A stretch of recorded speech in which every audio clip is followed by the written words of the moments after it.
Have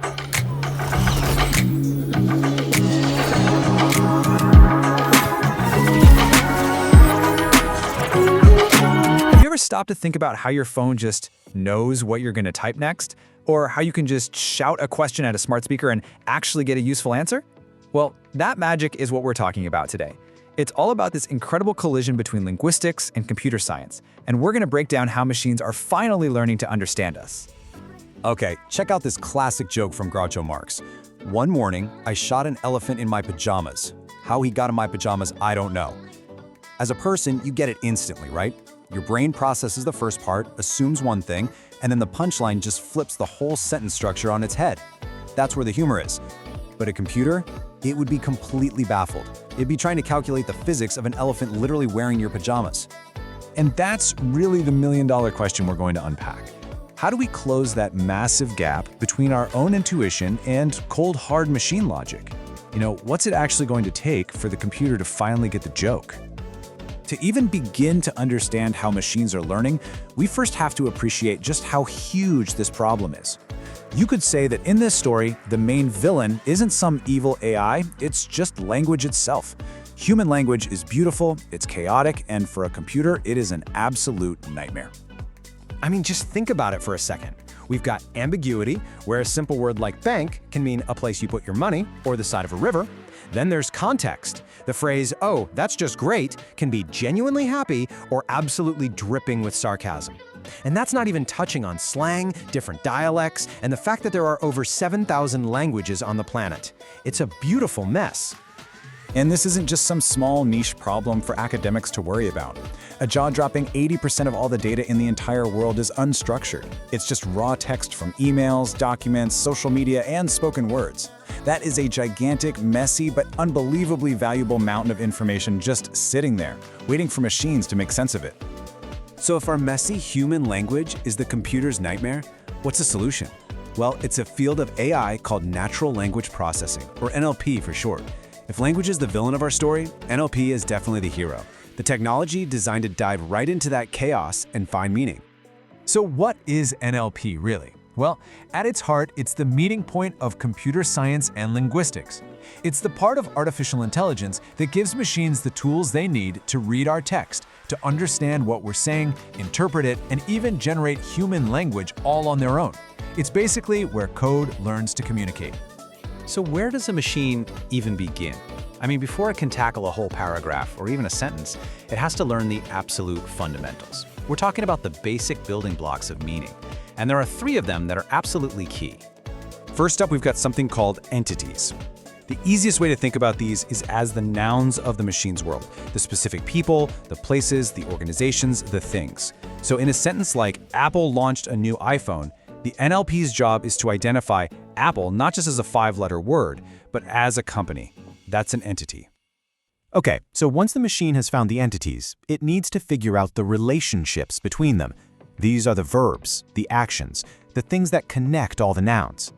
The machine now knows Apple is a thing and iPhone is a thing.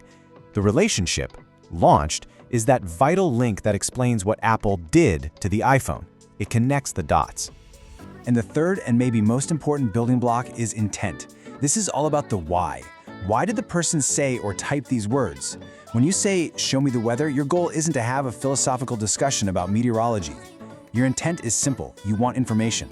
Recognizing that purpose is exactly what makes a smart assistant actually smart. All right, so the machine has its building blocks: entities, relationships, and intents. But how does it use them to understand something really complex?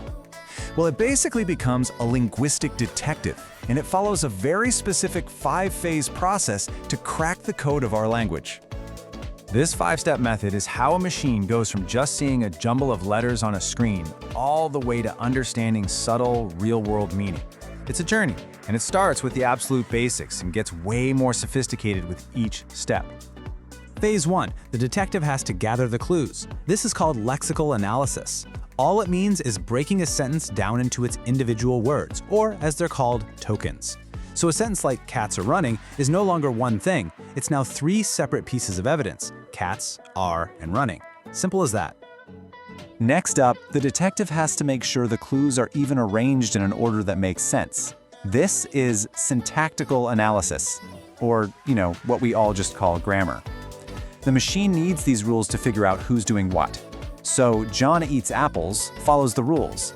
But apples eats John? Nope, that breaks the rules, and the machine flags it as nonsense before it wastes any more time on it. Now things get really interesting. We move from just the structure of the sentence to its actual meaning, and this is a huge jump. The detective has to figure out what each clue really means based on the situation. So for that word bank, semantic analysis looks at the surrounding words like money to figure out, okay, we're talking about a financial institution here, not a riverbank. Context is everything. A really good detective doesn't just look at one clue by itself. They connect evidence from all over the crime scene to build a full story. That's discourse integration. In a text like, he went to the store, he bought milk, this phase helps the machine understand that the he in the first sentence is the exact same person as the he in the second sentence. It builds that bigger picture. And that brings us to the final and most human-like step of all, pragmatic analysis. This is where the machine learns to read between the lines. It's about understanding the real-world implied meaning. So when someone asks, "Can you open the window?" it's almost never a question about physical strength. It's a polite request to please open the window. It's about what we mean, not just what we say. So that's all the detective work that's happening under the hood. It's a really complex process, for sure, but why should you care? Why does any of this matter in your day-to-day life? Well, it matters because this technology is, quite literally, all around you.